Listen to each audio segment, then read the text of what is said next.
hired an assistant my second day, and I was like, dude, where you been at my whole life, you know? If you spend like 6 hours selling and 6 hours recruiting, you're definitely gonna get some results, but then your selling would definitely suffer as a result of it, right? To make sure my daughter ain't gotta worry about nothing, I'm gonna do it. And I want more kids. So I hope this help a new agent. Like, whatever your why is, think about that when you don't want to wake up. Think about that when you don't want to die out. Think about that when you want to hire a staff member. I know this sounds corny, but I believe everybody should be selling insurance because I'm at home all day with my kids. People should enjoy this. There's that saying, the grit takes you out of the pit.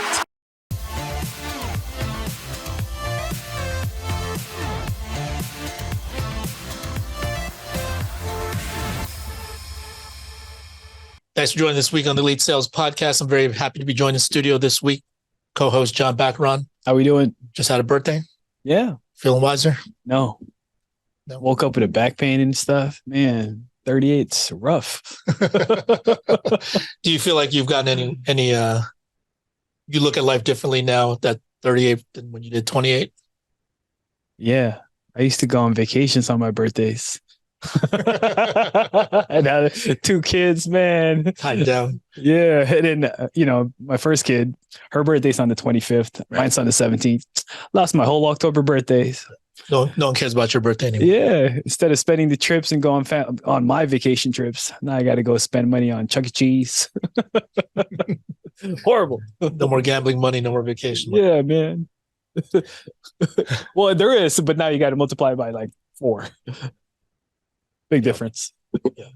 Well, happy birthday. Hope you've had a good one. Looking forward to a big year. Yeah. Shout out to Victor too and Micah had the birthdays. Victor Rodriguez, Micah Durkers, happy birthday to you guys as well. But what we're going to talk about today, actually, it kind of ties in a little bit to the whole maturing part of it of life. Mm-hmm. We're going to be talking about the importance of finding your niche. Some say niche, some say niche. Both are acceptable in the American language. Niche is the French or European way of saying it, a little bit more pretentious. Nice. I say niche. What about Nietzsche? Totally different though. But the reason why it's important to find a niche is that's how you're going to actually get good at one particular skill and then figure out how to make the most money off of that. Yeah. And then from that point, then you branch off because there's a lot of people that talk about, there's different niches I would like to get into, and there's this, there's that, and then you start spreading yourself a little bit too thin, and you start watering down and diluting what you're actually good at. So, the one thing that made me really think about this was actually mine and Derek's recent, experience. We've been focusing a lot on working on this one project to build out this marketing thing, the CRM, and all this other stuff, and it's one thing I've learned about the two of us is we're very good at research. Yeah. So we're good at like figuring out whatever we want, whatever idea comes to mind. We'll look it up, we'll figure it out, and then it's like we can read up on it, watch some videos, and we're like, oh, now we know how to do it. Mm. Now the thing is, the reason why a niche is relevant in this type of situation is because that little project that we're working on, it's not going to make us any immediate money. Mm. It's something that we think will bring value in the long term for the future for all the other endeavors that we got, but short term is not making us money. So part of the challenges with that is the fact that every time we come up with ideas, we're jotting down ideas and we throw them off of each other and be like, hey, what do you think about this? What do you think about that? And then because Derek is trying to run some appointments as well, like sometimes there's a lag time in between. Right. So like you can't be good at every single thing all at one time. So the thing is, if you continue to focus on too many things, it's like chasing what's two rabbits. Yeah. Confucius says if you're chasing 2 rabbits, if you're a hawk or something. Yeah, you chase 2 rabbits, you catch none. Yeah, you lose both because you're being pulled in different directions, and you can't really focus your attention into something that's productive. Mm. Derek, can you unmute? Are you still on? I am still here. Oh, there you go. You popped off the screen for a second, but yeah, you and I have been working on this little project, and yeah, part of it, like I was just thinking, it's gonna be tougher here because, you said you got appointments, you got clients to call back, and then with all of that, I'm like, this kind of slows down the process of us building this thing out. It does, yeah. Yeah. So as we were talking, like we start making this list of all these different things to do, and like we're talking about the relative timeline on how long before we can get all this done. And as much as we enjoy the process of learning all this stuff and researching and trying out different things, the thing is, I'm like, why don't we just pay someone to do this? Why don't we just find somebody and pay them to do it? Because they do all the busy work, all the research that it saves us. I mean, we still will continue to learn and continue to understand it. But the thing is, as far as all the busy work that we can subcontract out and just pay someone to do rather than consuming that time. Because I worked in construction for a little bit before college. Yeah. And then one thing I recognized I was doing, I had like no skills. So you're in the framing, right? Yeah. So I did a lot of demo. Okay. So then like basically just tell us, hey, just do this. And then like totally unskilled labor. Yeah. And then because the thing is, and I'm like, oh, this is kind of cool. But, I'm looking at the foreman and all these other guys higher up in the food chain. I'm like, these guys make a lot more money. Yeah. And they work less. Yeah. And then I'm like, but they still need to get us like the lowest level of labor to do this, because they pay us. I mean, back then I think it was like $6-7, right? So it was like $6-7 an hour, and then they were making, I don't know, 30, 40, 50, 40, yeah, an hour. So then like, even if they paid us to do that because then they can freeze up their time to go do the high skilled jobs. Mm-hmm. And then they can take on more projects. They can get things done faster rather than them doing the entire work themselves. Right.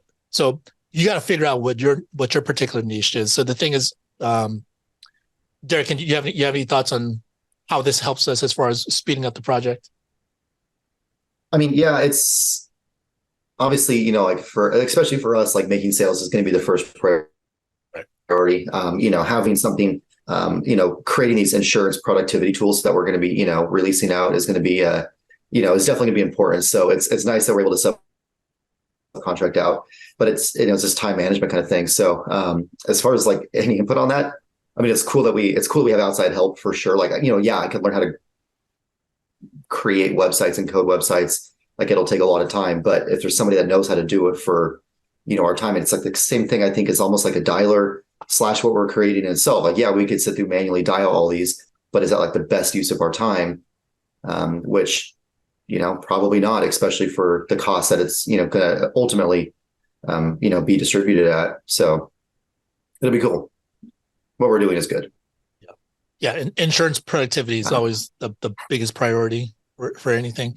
Now, also when I was thinking about all the different niches in which like there's that goes into this, like, whether it's the funnel, whether it's the marketing, whether it's the content creation, all this other stuff, there's a lot of different areas that you can get into. And like, for me, like I have producer Bryce here. I have Yoel that does all the editing. Like, I don't want to like sit behind here and figure out how to set everything up. I'm sure I could, but it's not worth my time.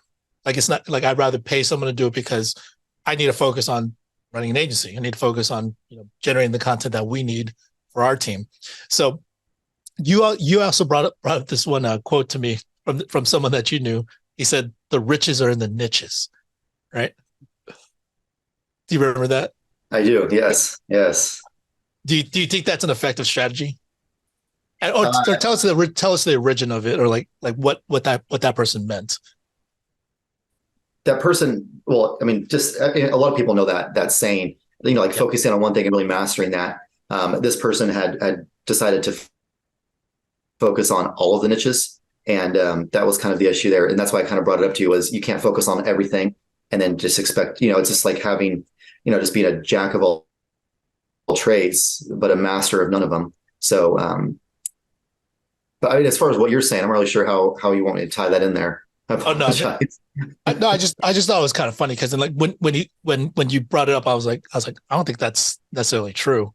The riches are in the niches. Like, don't get me wrong. I mean, the thing is, you don't always have to be stuck doing one thing for the rest of your career or for the long term. But the thing is, you need to master one particular aspect of your business that makes you money, and then continue to generate income through that way. And then you start branching out a little bit. Yeah. And it's not like, oh, I've done this for 3 days now, I've been able to generate some decent results, time to move on to the next big project. Because like that one thing, that one first thing that you thought you mastered after 3 days, like you don't like, it's not going to sustain.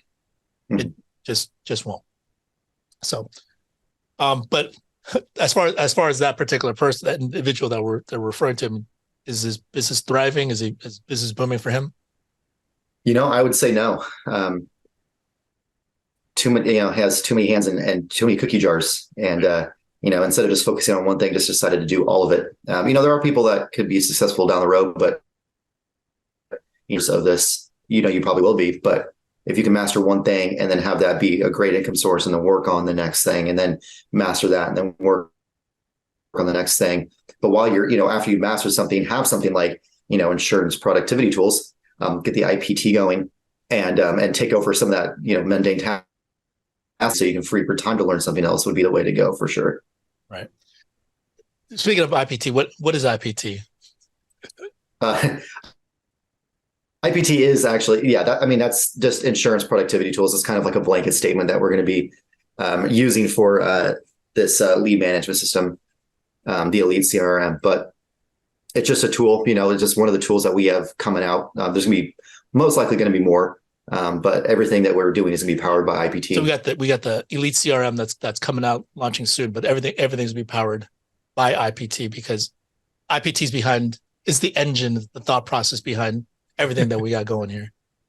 Yeah, and a lot of our time has been spent, working on the IPT factor of that and testing out different things and seeing, what's out there really, and how we can use it and make it our own. Well, we got to keep adding to IPT and continue to build to that treasure chest of resources so we can continue to build out this program so everyone can benefit from this. Yeah, kind of to a degree use IPT in their own lives. Every time they see something else, like what's working with one agent and try to figure out, kind of reverse engineer, what's working for them. That could be as simple as a phone call. It could be, asking them, diving deep into their systems, kind of getting behind their firewall, so to say, and see what's really, really working on the back end that's making things work for them would be, every agent can do that, but we're just really taking it to the next level so people don't have to. Awesome.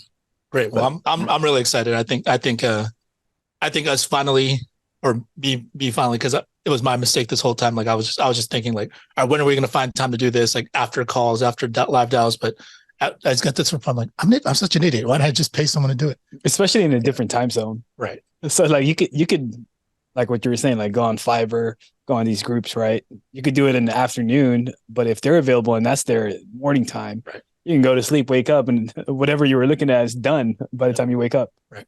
Mm-hmm. Yep. They save us the time of having to do all that extra research. So, yeah, you can like really pack a lot into it. Yeah. Squeeze all the IPT into that. All right. Well, appreciate you you coming on and sharing a little bit. Looking forward to all the cool things coming. Terrence, my man, are you on? Are you? How you doing, brother? What's happening?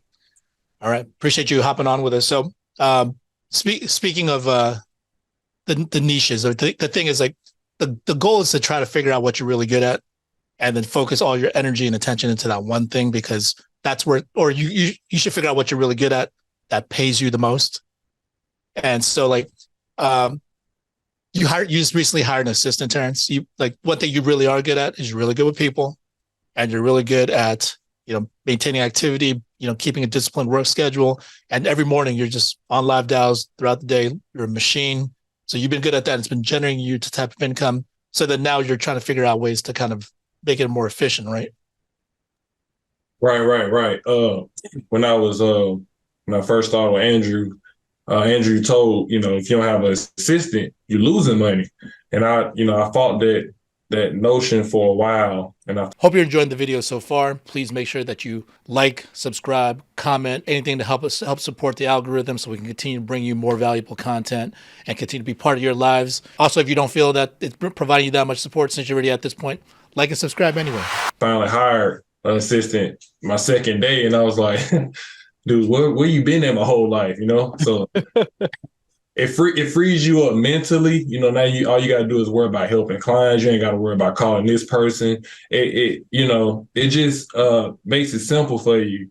And when they really dive in and make it theirs, because I just hired. I don't know if you never know what you got. We gotta hire somebody else, fire them, whatever. But the small tasks that she's doing by following up with clients is gonna make me more because of persistency. Making sure the clients get their policy, making sure they understand everything. I was missing that on telesales because face to face, you get that they came to your house, but telesales, you gotta have an assistant almost, just to maintain that high persistency.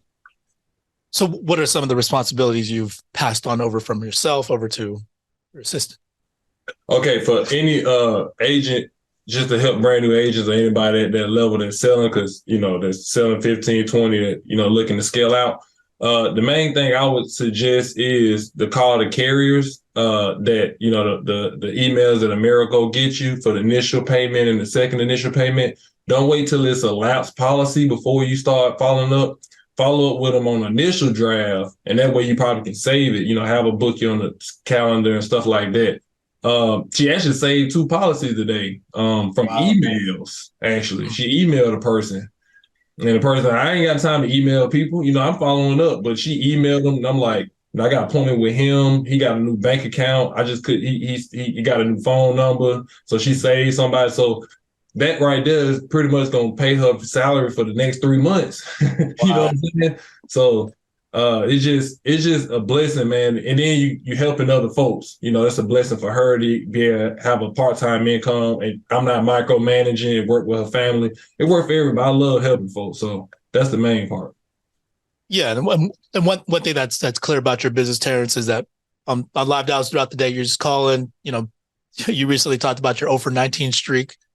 But yeah, yesterday you were just rocking it, just sale after sale after sale. So you're already going to make your money anyway. But then the thing is, as hard of a worker as you are, Terrence, the thing is, no matter how many hours you try to put into it, you can only grow your business that much, because you could work that much harder, but it can only grow this much more if you're near full capacity, right?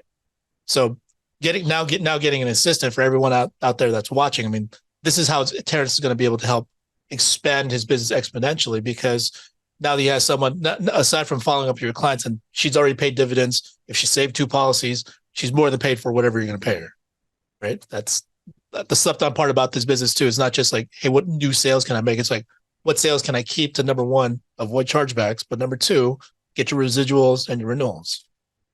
But what else do you have? What else do you plan on having your assistant do for you? I'm waiting on you guys. As soon as you got that system set up, I'm gonna be your first customer. And for sure, man. To answer your first question, I watched this. To plug them in. Bradley? Bradley. He said, to scale up a business, you got to delegate or automate. The delegate. This $2 task calling the carriers waiting on hold, I'm worth more money than that talking to carriers. So you delegate that to them and you automate, more texting the clients and stuff like that. And just that alone should double production. And what I plan on having her do is when they call back, the clients follow up a text, I'm gonna have her respond to the texts and call them, put them on my schedule so I can continue to dial out with phone burner or some type of automatic service. To add on to it. Does that make sense? Yeah, that actually be perfect for the Elite CRM, because you're actually able to have dual access to that account, and then it'll be coming from your number. She'll see it, you'll see it. Either one of you can respond. If she responds first, you'll see it first. You'll see it there too. So that's awesome. Okay, yeah, you guys got it built in, so even better. So perfect. But also, you said you were looking to build a team, using number 1, this tool, but also your assistant. Oh, yes. I've kind of slipped my mind out. Have her for sure call up on leads that actually filled out lead to work with me, and she's going to be able to sign them up for the class, make sure they go through. Once it gets to a certain level, I got to hire somebody for that, because that's going to be a lot of stuff on for her. Because I want a lot of staff members. I'm not going to be stingy with, growing a business. More people on the same, it's going to grow. It's just going to make you more money. I'm more of a believer now. I was being cheap at first. So, well, it's not even always just being cheap. I mean, I think initially people are cheap sometimes because they just think it's a cost. It's a cost, or also like, what if I don't see the type of return that I'm expecting? And then I'd rather reallocate this money to my leads, which reality, people don't do that. They go and spend it on something else. Right. It's a Disneyland trip or something. But yeah, I mean, I think that's a very smart move. Like, you can't have one staff that does everything for you. I mean, you could have one staff that knows how to do everything, but the reality, for them to be effective and to put them in the best position to win, to help you win, you got to be able to separate things out. Because once again, they have to have their niche in terms of what they're specializing in, what they're going to be focusing on. Because, I got Joanne, and like, if I were to be like, hey, you're going to manage all this other stuff for me on top of just recruiting and on top of contracting, then the thing is, it waters everything down. She's going to get less results. She's going to get less quality results, and that's not what I want. Right. She can perfect what she's doing, right, with other people doing those other things. Right. And, you got to kind of find people to fill those particular strengths. Like, I just talked to Derek, because this was something that's kind of sprung out organically. We were just talking about different ideas from like different things that we've seen and how cool it'd be to implement that. He took a marketing course, and I'm like, okay, well, I'm not going to take a marketing course. I got an agency to run. I don't have time for that. I'm like, since he already took it, like, why don't we figure out a way to partner and do this thing? He knows his niche. I know my niche. So let's figure that out. So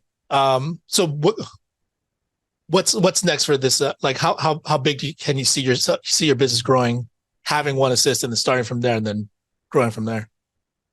That's a good question. Now, I've been pondering that question a while. Be transparent with a lot of people. I've been doing this a while, man, and now I figured out how to sell. So I'm like, do I just focus on just selling or building? Now you're getting that, that little, but it's selfish of me not to think of that. Does that make sense? Not to even offer it, because I know what I was like in that position. I wish somebody would told me about insurance prior. So what I plan on doing is pretty much hiring more than one staff member. So if I have one, okay, make sure I got your question right, Al. You talk. Can you repeat that one more time, brother? Because my brain be going everywhere. It's all good. I don't think it was a very clear question to begin with. No, you're going on somewhere. It was good. No, I just want to know what, where you see this going with multiple staff members. Like, how big you want to grow your business. I remember now. All right. So yeah, Stephen Yee, that's what I was going to say. Stephen Yee on his 20K podcast is like, if you know how to get to 100,000, get 5 people to 100,000. Don't focus on getting to 1 million.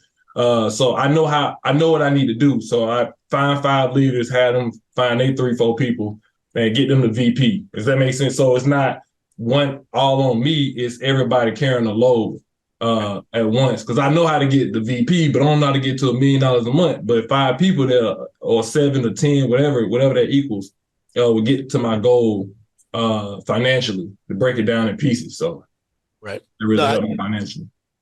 That's smart. That's a smart approach. I mean, John and I, we've been talking about that, because the thing is, we can get someone to getting someone to like sales managers, not hard, right? Like, they got to put in work, and they got to stay committed to it, But basically, for to hit sales manager, you just got to find 9 other people, and you each have to help 10 families in a month. You mean senior sales manager, senior sales manager. Yeah. So that's all you really need to do to help 100 families in a month.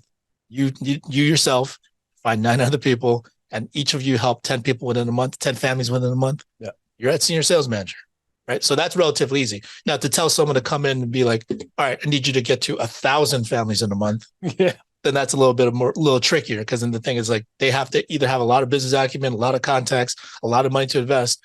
But if, we break it down, just be like, all right, well, instead of doing this, like, so you got to find what your particular niche happens to be.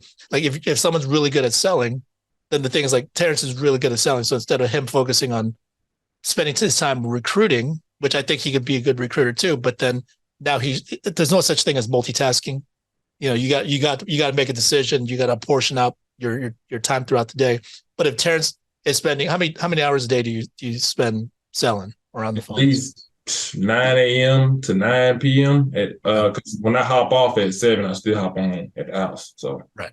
So if you're spending 12 hours, dealing with clients and selling that way, the thing is, like, if you spend like 6 hours selling and 6 hours recruiting, yeah, I mean, you're definitely gonna get some results, but then your selling would definitely suffer as a result of it, right? So better off just maxing out what you're good at, which is selling, and then just pay someone to do the other part. Yeah, because out of those 6 hours of recruiting of yourself, if you would have just sold 1 or 2, right, that could have multiplied by 4 times, 5 times out of the week for that same price of that sale. Right. And I like to say, having a big agency is kind of like a winning team. And you never see a winning team where the quarterback play receiver and DB and besides Travis Hunter. Yeah. Other than that, most people don't, you dominate you go in, you play your role, you dominate your role, and you hire other people for that if you want to win a championship, and that's the goal, is to hire a winning team, not just you, because that you can't get that with just yourself. It's impossible. Right. Yeah, and we talked about this a little bit when I came out to hang out with you in Atlanta. But even though you love helping people and you love selling, like, your goal is not to sell for the rest of your life because you have to, right? Right, exactly. Disclaimer for the podcast: I plan on having a lot of kids, so Nice. Me and Sean already discussed this. So, hey, to be honest with you, man, that's why I'm beyond. Like, I know I hustle, but I want babies, man. I got a baby now. I want them to be good. Like, women are expensive. I love it. She got all my money, but hey, I stay up all night for my girl. Whatever I need to do to make sure my daughter ain't got to worry about nothing, I'm going to do it. And I want more kids. So I hope this help a new agent. Like, whatever your why is, think about that when you don't want to wake up. Think about that when you don't want to dial. Think about that when you want to hire a staff member. Think about that, I don't want to preach to you guys, but I hope that helps somebody. Like, that's what got me dry. That's what made me make that shift when I started thinking about without. That makes sense. So that's definitely helpful stuff. And yeah, I mean, I guess you got a built-in reason why you need to make a lot of money. And you also, and the thing is, when you have all those kids, like, as good as you are at selling, you don't want to have to sell because that's the only source of income you got. Like, you want to be able to free up your time to still have passive income coming in, income generating, even when you're not actively working yourself personally, because you want to be able to spend some time with your kids. You want to be able to go and, be a dad and just hang out with the kids. Right. And I know this sounds corny, but I believe everybody should be selling insurance because I'm at home all day with my kids. People should enjoy this. My brothers, my brother got a business. My other brother, he worked just as many hours I do. But, it's a blessing that I'm able to be here with my family. He got to go to the job. He make good money now. He killing it. But just to be able to be, I feel like everybody should at least know about it, So just by that, you should be able to grow a business because the blessing that God gave you should be able to lean it on somebody else. So awesome. Well, great stuff, T. I appreciate you coming on and sharing. Obviously, we figured out what your niche is, and then now you're able to outsource some of this other stuff to people and continue to grow it from there.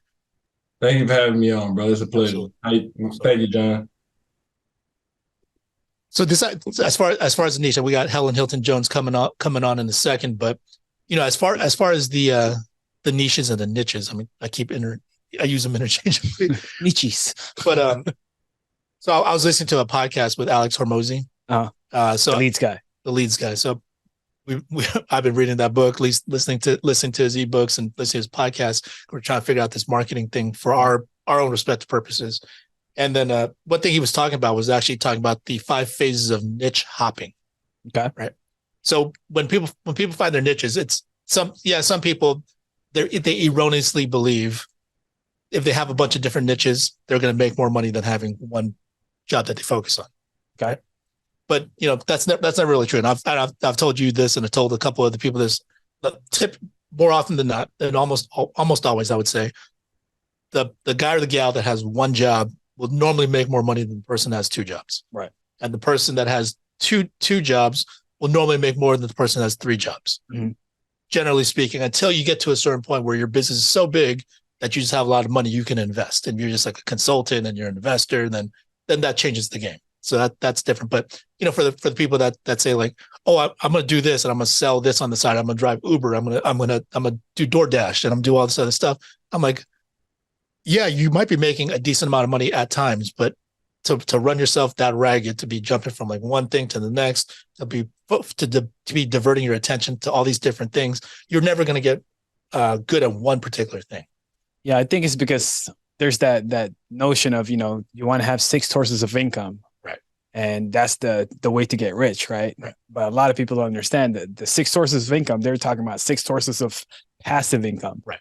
not sources of you doing Uber, Instacart, doing insurance, doing some construction, and when you do something in the weekend, all these little things are labor jobs in a sense, right? Yeah, and I think that's an often that's a big misnomer, because a lot of times people think like, oh, I need 6 streams of income coming in at all times. Right. Where in reality it's like, no, you kind of have like no streams of income except for that one particular thing you happen to be working. Because if you're driving Uber and then you're driving, and all of a sudden you switch off and like, I'm going to drive DoorDash, you're not getting any more money from Uber at that point, right? So you're basically working in a very unsmart way. Yeah, you're still trading your time for money.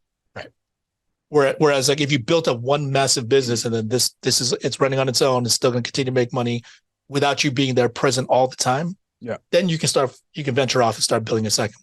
Or if you have enough money, you can just invest. Yeah. Right. And then going back into that, like if you master your niche, right, you turn yourself from the individual that's trading time for money, from the laborer to like the business owner. Right. And then now becoming the business owner to the investor. But to get there, you got to really master your craft, because if not, you're just going to be stuck like back in the construction. You're just the framer. Right. You're not the foreman. You're not the architect. You don't know anything. Right. You're just a demo guy. I'm subject to whatever they tell me to do. Right. And then we invested into this CBD company, John and I did. Yeah. So the thing is like, we wouldn't have money otherwise, but then we built it up from insurance. We built our business here, made some sales, we built a team, and then all that income from there, then we were able to reallocate some of that to build some income somewhere else. So this is the goal for what people tell you. Now, the thing is like, sometimes people think like, oh, I just need to get a bunch of different opportunities. See, these opportunities, it's kind of it's a mirage, because reality is like, when the 5 phases of niche hopping is, the first thing is uninformed optimism. Okay. So there's 5 things. First one, uninformed optimism. So this is like, you see an opportunity, like let's say when you got into insurance, when anyone was looking to get into insurance, you're like, wait, that's the commission rate? Like, that's how much we make money? I go and present to a family, present some options. I get some leads, and I call them, and then if I sell them, then I get like $1,000. Yeah. Sorry, you all.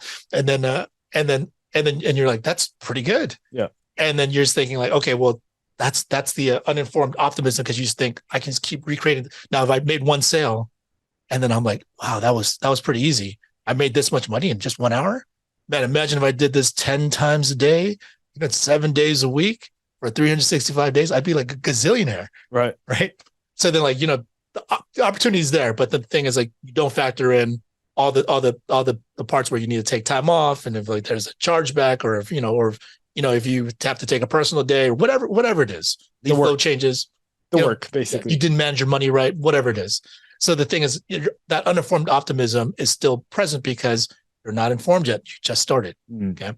And so the second one is informed pessimism, right? You know what informed pessimism is? So this one is when you've been in the business, you learned a little bit, but you got kicked around. So now you kind of don't see it happening. Yeah. Or, could be something as simple as a client hung up on you. Right. You didn't get anyone on the phone that day. And then all of a sudden, like you're informed now because you did it for a couple of days, or you did it for a week. Or maybe you bought your first lead package. You didn't sell that first day. Yeah. That's it. And you're like, oh man, now I know how this business kind of works, but you don't thoroughly know how it works, but you have an idea of how it works because you're starting to get a little bit more into it. Yeah. And that pessimism starts kicking in because you're like, is it always going to be this rough? Is it always not going to work out like this? Like, am I going down the right path? Right. So that's the second phase. The third phase is the valley of despair. Right. And we've all been through this part. I mean, for someone doing as well as Terrence was just talking about, having a bunch of kids and making all this money, the thing is, he's been through the valley of despair just a couple of days ago. He was 0 for 19. Yeah. Right. But the thing is, here's the difference. The valley of despair, it's deep. It can get really deep. But as far as how wide it goes and how long of a path you have to go on that journey, that's a lot of that has to do with you. Right. Right. So you can get out of there quicker, or you can decide to stay in there and wallow in it. Right. But most people end up stopping here. So even though there's 5 phases, most people just go through 3. Right. So they go through the uninformed optimism. They think this is great. Then they go through the informed pessimism. They hit a couple road bumps and they're just thinking, this is too tough. Like, is it always like this? Maybe I may have not cut out for this. Then you get to the valley of despair and you're just like, I'm just going through it, man. I'm just going through a bunch of crap. And, then most people just give up and decide, what's the next niche? What else can I do instead of this? Maybe I can go to real estate. Yeah. Maybe I can get into this. Maybe I can become a lead vendor. Maybe I can do this. Maybe I can do that. Maybe I can get on Medicare. Right. Maybe Medicare sales. Maybe I can go sell cars. Maybe I can go drive Uber. Maybe I can do whatever. And there's nothing wrong with any of those other things. I'm just saying if you get stuck in this at the third phase, you never get beyond that, then the thing is you never actually gave yourself an opportunity to develop how good you could actually be at that one thing. And that one opportunity could have been what's really was there to save you and to bring your life to a whole different level, but then you gave up too early. Okay. So if you're kind of in that valley of despair, the thing is you got to fight through it. There's no other way around it. Everyone does go through it. So if you think that it's unique to you and maybe like no one else has experienced it, the successful people have been through that part already, and then they continue to keep going and they found a way out. Yeah. There's that saying, the grit takes you out of the pit. Yeah. So you just got to keep going. Right. And then the fourth phase is informed optimism. Okay. So now you struggled your way through the valley of despair. You fought your way out of it. You learned what you were doing wrong. You learned what you could be doing better. You talked to the right people, pulled yourself out of it.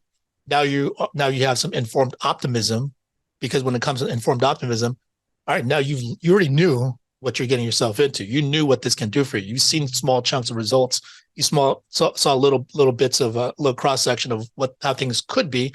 Now your idea is like, how do I continue to recreate this, on ongoing and sustainable basis? Okay. Now, if you can do that, then the informed optimism, now it's just like, okay, I'm optimistic about it because I'm informed about what I can do, and I know that I'm in control now, right? And that leads to the fifth phase of niche hopping, which is achievement, which is mean that whatever informed optimism that you had, whatever you learned, you're applying it over and over and over and over again until the point where it's like it becomes a sustainable thing, which like Terrence doesn't have to worry about whether or not he's going to make sales. It's just a matter of how quickly he's going to get there and how many he's going to make. Because the thing is, he has a system. He knows how many leads he's going to get. He knows what his budget is, going towards the leads. And if he just needs to run through the numbers. So that's all you really need to do. So if you focus on those five niches, niche hopping, and try to get past the third one, if you can do that, then you can actually see some results for the long term. And then once you get to that point, and then you get to the achievement level, just because you achieved it and you're like, okay, cool, like I'm making money now. If you haven't done it for long enough and you don't really understand the business that thoroughly, like don't just think like, oh, cool, I achieved this level, time for me to go start doing something else. Because unless you structure it properly and have people continue to run it to a certain degree, with or without you there all the time, you still need to be there, and you still need to continue to put in that work. And you can be smart and just get an assistant. You can hire other people to help out with other aspects of your business. Like for me, I like to consider I'm pretty smart. I make some dumb moves. I make plenty of stupid decisions, but I was smart enough to recognize I'm not going to build out this CRM myself. Right. Like I'm going to have Derek do that. I'm going to find someone else that's going to. I'm going to get IPT behind me and have him figure this part out for me, because I'm just going to give him some input and be like ideas. But overall, he's the one that's going to take care of this. So, those are the five niches. And does that make sense? Yeah. So I can see like the agents that are still in the struggle doing the number 2 and number 3, the informed pessimism and the valley of despair. Yeah. Right. Because that's 2 negatives out of the 5. Yes. So you got to go from uninformed optimism to like getting hit in the face, like, oh, maybe this won't work out. Oh man, I'm struggling. And then just depends on how long you go through that part until you finally have that informed optimism. It's like, oh yeah, there's money in this. Right. Yeah, but that's an interesting point. I didn't even think about that analogy. It's 2 negatives in the middle. Right. So there's 5 phases. The first one's a positive thing. The next 2, so it's uninformed optimism is positive. Then you got the uninformed pessimism. Uninformed pessimism. Then you got the valley of despair, and then you would think like, oh, the negative outweighs the good. But if you actually just fought through and you got to the next 2, which is now it's informed optimism and then achievement. That's 3-2. I mean, no mathematician, but I think that's a victory. Yeah, but you got to go through the first 2 negatives out of 3, right, and then go in. Plus, I mean, on top of that, I mean, if you just think about just before you move on to the next niche, before reaching that achievement level and being able to add on to your portfolio of your businesses or what you do within that respective business, you're really building up the mental fortitude and the mindset for you to be able to succeed. Yeah. We know a lot of people that have a ton of ideas, and, being in this industry, especially with our old company, there was a huge turnover rate. Right. We saw a lot of people. We met a bunch of people, a lot of really cool people, a lot of really talented people, a lot of people that, I thought would have done well in this, but then something went wrong, and then they never got past the valley of despair. Mm-hmm. Right. And then because as a result of that, I'm like, man, what a waste of talent. Right. Like I've thought that about a ton of people, and I'm just like, they could have been really good at this, but it didn't work out. And whatever, teach their own. But the thing is, like, you talk to them later, they're like, oh, I'm doing this now. I'm like, oh, good luck. Hope everything's going well. You talk to them like in a year later, they're like, oh, no, I'm doing this. You talk to them a year later, oh, no, I'm doing this. And it creates a pattern, because the thing is, like, you didn't fight through that one thing, that one good opportunity for yourself. And, this opportunity is really whatever you decide to make of it, because there's plenty of people here that run it very differently. And it really has to do with how you conceptualize it and who you choose to surround yourself with, and how much you continue to educate yourself and learn the business. But if you just focus on struggling through this first thing, and then let's say you build up to a level of achievement here, and then you're like, okay, now I want to get into this venture or this venture, you feel that much more confident, because you're like, I was able to get through this whole insurance thing. Like, I was able to hit achievements here, rather than like, tried insurance and didn't quite work out. It was like the lead sucked, or it was a scam, or whatever narrative you want to tell yourself for yourself, not struggling through it. And if you tell yourself that, then the next opportunity you go to, it's going to be the same thing. Yeah. It's your test of your character, in a sense, right? So if you get tested, you hit the valley of despair and you quit. Well, in any niche, just like the insurance niche, you do, real estate, you do a different industry, it's going to have the same thing. Right. Like, there's a lot of people in the real estate that don't make it, right? They're going to hit their valley of despair, and then they try something else. Right. So it's going to be a test of your character, and you repeat your test of your character in different fields. Right. And it's going to be the same repeating pattern. So it's more of you getting past that. Once you get past that, you hit the achievement, you have that confidence that you can achieve anywhere. Right. Because you know the deal. Right. Yeah. And here's the thing. It's like, a lot of times people tell themselves, oh, I don't know if I want to just focus on this for the rest of my life. Because, if you told someone, hey, you're going to sell insurance for the rest of your life, like, I don't know how sexy of a prospect that happens to be. Right. I mean, I actually really love sales, and I really enjoy it. But then I always knew myself, and I started by selling. Okay. And I figured that out. But I always recognized, like, this isn't what I'm best suited for. Okay. I feel like, recruiting other people in, sharing this opportunity, training them on it, and be able to multiply my efforts. That's something that I was always good at. Okay. Right. So I'm like, so if I can figure this out first, then I can learn how to sell, then everything else opens up. Right. So you're not going to be stuck wherever you're at. Like, now that we got this CRM thing going, like, we're shooting content, we're writing some copy, we're doing different things to generate some ads. And so the thing is, I actually really enjoy that part. Like, I don't like watching myself, but I mean, like, it's enjoyable to do some of that creative stuff and like bounce ideas off of other people and like that part. So I've been able to open that stuff up for myself because of the fact that I started with sales and I didn't give up. Yeah. Right. So even though I struggled at certain points when I was selling, the thing is, like, fought through and continued to stay within the industry, figured it out, then moved on to sales management, building a team, and then now whatever else is available. You're doing a little bit of marketing. Shoot, you might get into acting. I don't know about that.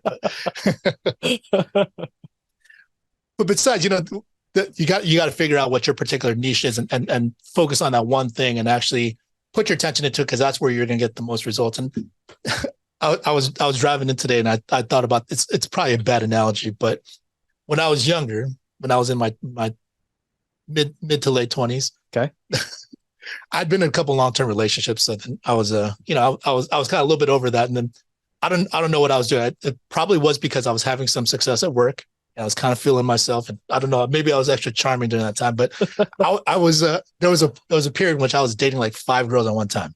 Right? I wasn't like lying to anyone, but I just started meeting people and then like, just carrying on like, little surface level, like dating. And I was just like, this is kind of a weird thing. But see, the thing was like, I remember, let me cut you off on that. I remember back at the office, Albert would say the next day, dude, I had 3 dinners in one night. I'm like, bro, how did you even eat? I was struggling for the third meal. I'm like, I had 3 dinners in one night. That's expensive. it was. I'm going out for drinks with everyone. I mean, this sounds horrible, but I mean, but I mean, I remember I got to a point where I was like, I thought of a really funny joke or something funny happened, and I was like, copy and paste, sent it 5 times to 5 different girls. Bachelor. But see, the thing is, like, I look back now and I recognize how stupid that is, because number one, it's not, I mean, maybe I needed a little bit of that in my life because it was like, get that out of my system. But more importantly, like, I was like, it's very unfulfilling. It's very unfulfilling. And it was kind of a waste of time because reality is like, I'm never going to find any one special person, one special girl that way, because I will never have any intimacy with any one of them because I have 5 different people. You went quantity over quality. I mean, not intentionally, but I mean, it was just one of those things just kind of happened. And then I was like, that's when I was like, all right, I need to just taper this thing down. I need to just talk to one of them. And, it ended up that I think 2 of them found out and they stopped talking to me anyway. So you got to find your niche. You got to find your niche. And, I know that's a very roundabout analogy, but I thought it was kind of funny. But Helen Hilton Jones, are you on with us? Let's move on. She's not like motherly looking down, shaking her head. Don't judge me, Helen. You should have had a day of the week for each girl. It was uninformed optimism. I thought I could handle all of them at the same time. I could keep eating. Actually, thank you for having me on today. But a lot of the things you guys talked about, it's like you was talking directly to me. From Terrence on down to you talking about informed optimism, because I think that's where I fall at right now. Okay. Awesome. 4, a little bit of 5, but I just was one that was trying this, trying that. And in the meantime, my main focus, what people know me as, the insurance queen, was falling, on the back burner because I had to get these other businesses up, going and running, and I had to place myself there. But the minute I got an assistant, I don't even have to touch those businesses. She runs the fingerprinting business. So now I am focused on the insurance, and you can tell by my numbers. Yep. I don't have to worry about that anymore. And my assistant I have 2. I have a virtual one and I have one that comes into the office. Awesome. And they both work on insurance for me. And the other one does fingerprinting when people come in to get their prints done. Right. But Terrence, I can agree with you when it takes so much of the load off you.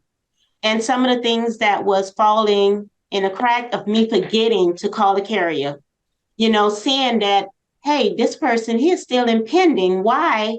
They are pending. And it be those simple things that you need from the carrier. But with me having this assistant that calls pending businesses at the top of her schedule every morning, she's calling, she's catching things before they even email it out to me. So whatever need to be sent to the client to take care of, and I just started back writing a miracle, and it's some things that I just didn't know. And she told me today, because I had 2 Americos that went through, and she said, you need to call the client because they need to actually open up the application so that they can, send it through. I didn't know that. I thought once they signed it, that was it. But these are things that I'm finding out, and it's because of her calling. I had questions with debt claims I had to call and find out about, but I didn't call, she called. So if I didn't have her, I would have had to stop my income producing activities to take care of that. And a lot of these carriers, the hold times are ridiculous. Right. So it really helps out. And what has been helping me and getting me back to on my grind again, I'm trying to get to where Terrence and JP, where you guys are at. I'm coming for you guys. Look out, fellas. Uh-oh. I believe it. But with me being focused, I have on my office board, my office at home. I'm tracking my numbers back again, who's pending, who's issued, what I need to do, my goal that I set. I have what I need to do monthly, what that looks like weekly, what that looks like daily. So I am constantly, looking at the numbers saying, what I have to do, what I have to do. Okay, I need to try to find this many people. But what we're looking at, another thing, Albert, I found myself working better this time around with reaching out to families. Like a lot of the apps I have been writing being families, like husband and wife, children, grandmother, grandkids, and I'm getting more policies like that. Like I had 2 Zoom calls today with families. I have a lot of things in the pipeline. I have a lot of things that issued this week. So I am very excited about being back in the mix of things. So Awesome. If you can share a little bit about that for, agents that just normally work the leads, how are you getting multiple sales in one household? Okay, so I have to confess, and Albert already know, I don't really do leads. I get all of my stuff from off of social media. Okay. I post on Instagram, Facebook, TikTok, and I'm not the one that's doing it. My VA does it. She creates everything. She sends me everything from Monday through Friday. She sends it to me on Fridays. I look at it and approve it. Everything is ready to go. So I have people that's looking at my stuff and they are constantly inboxing me. They're calling me. And what I did now is I attached a link and they put the information in and it goes directly to my CRM. So I'm constantly getting things in, and that's the only way that I get my clients in referrals. Well, are you running social media ads, or are you just Nope. They're just posting, and these are all organic marketing that's just coming up? posting. So when somebody needs something, they'll say, I know who I can, reach out to and give you the information because she's constantly posting. And that's what I do. You cannot just post here and post next week, one this week. You have to be consistent with it. And I have been consistent with my posting for months. And now I am reaping the benefit of it. This is your niche. Yeah, that's your niche. Yeah, so you are creating your leads. And I'm not afraid of the camera anymore. So hey. I hop on TikTok and do something in a minute. But I used to be scared to do it, but I don't care now. Awesome. It's a liberating feeling once you stop caring because you recognize it, like who really does care. Yeah. Right. The people that won't care, they're not going to pay attention to it. They'll slide up, or swipe up. Right. The people that are interested, they're going to watch it longer, and then your algorithm will continue to follow up with them. Yep. So it's going to trickle in. But I was just asking if you had like a specific method. If you had one client that requested information on your social media, how do you turn that one individual to selling the husband, the wife, the kids?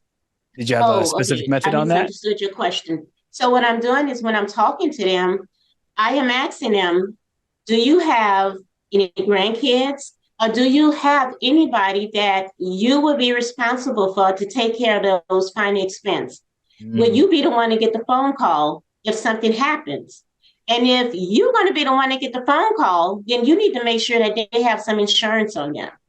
And as long as you can get them on the phone and they give me the approval and they sign those applications, then you're fine. You can be the one to pay for that. Because a lot of people, they didn't know that they can pay for somebody else's policy.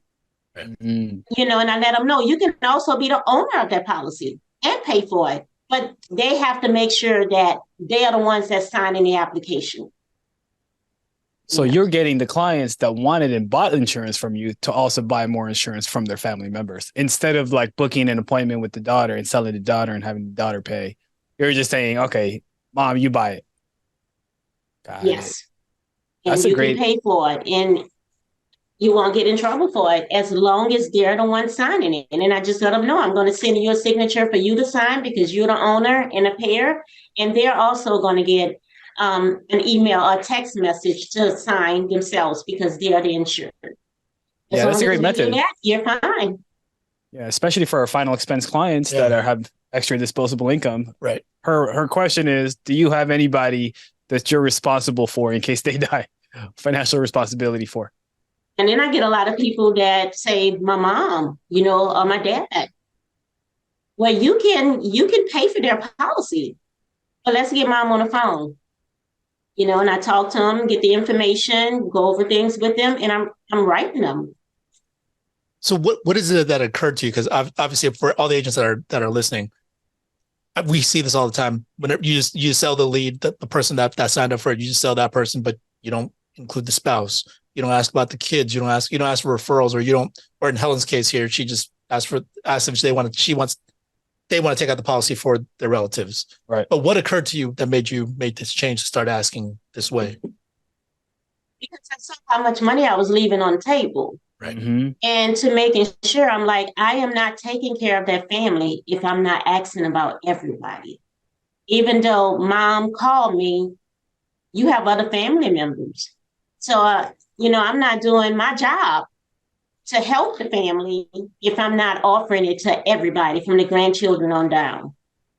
Yeah. And I think that's a better method to ask, because I would ask for referrals, but then I would just go and say, Helen, who else do you know that needs life insurance?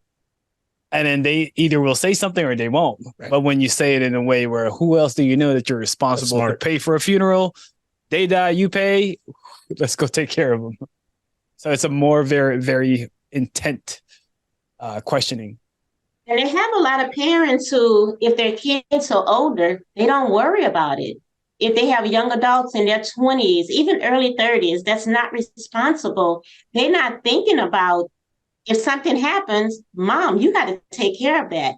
If you have a son or a daughter that's in between jobs, and they have job insurance, if they're in between jobs, you're taking a chance of something happening in between that and they don't have any coverage, then what? Do you have the money sitting there to take care of something if it happens? So I find that if I don't talk to them like that and don't give examples, I give a lot of examples. I also use my son for examples as well. And they really see it. If I didn't have insurance on my adult son, then I would have been coming up with the money to take care of it. And I let them see that. Because some 20-year-olds, even early 30s, they think about it. Right. So now you have to talk to the parents. Yeah. What are you going to do if something happens? You have money in the bank to take care of it? Even if you're going to cremate them, that's like $4,000 or $5,000. Can you afford that?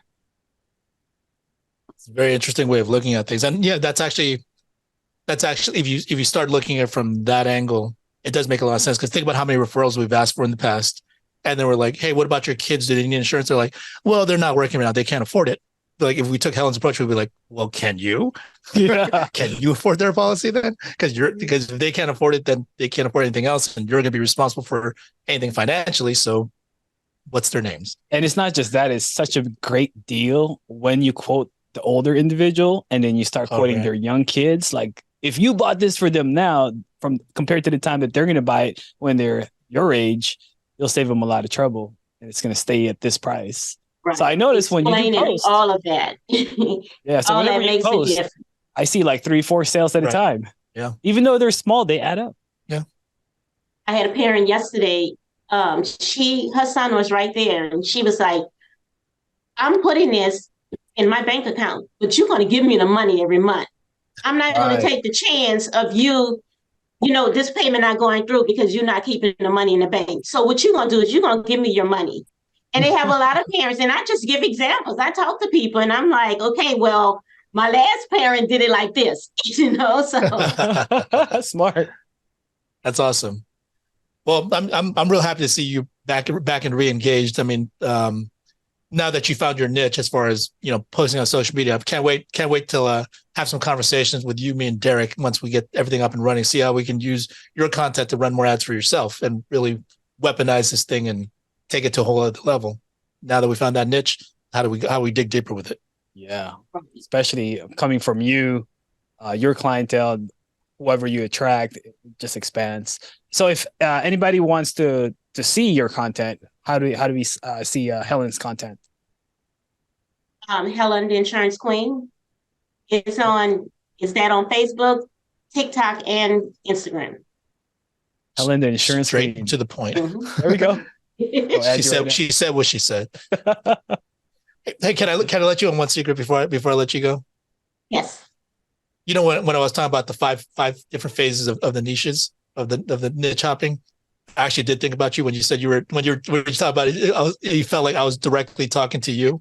I actually was thinking about you because we've known each other for a while now, and you know you went through some stuff, and then you know clearly you've had the optimism beginning. You were doing great, and then you had the you had some of the informed pessimism because you know some of the leads didn't quite work out. Then you went through the valley of despair for a little bit, and I saw you coming through on the other end. And this is the reason why I reached out to you this morning, because I was like, this would be a great opportunity for you to share about that, because I see you coming out the other side now. You're definitely with the informed optimism, and the achievement is starting to build. But we're looking to take that achievement to the next level so you can build your next real niche for yourself.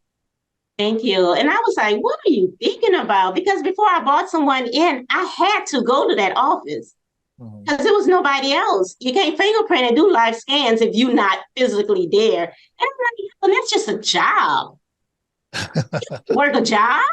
So now the office runs whether I'm here or not, you know. So it pays to get things done. And you can't be cheap. And that's what I was doing at first. But I had to be there. I don't have to come here if I don't want to now. Right.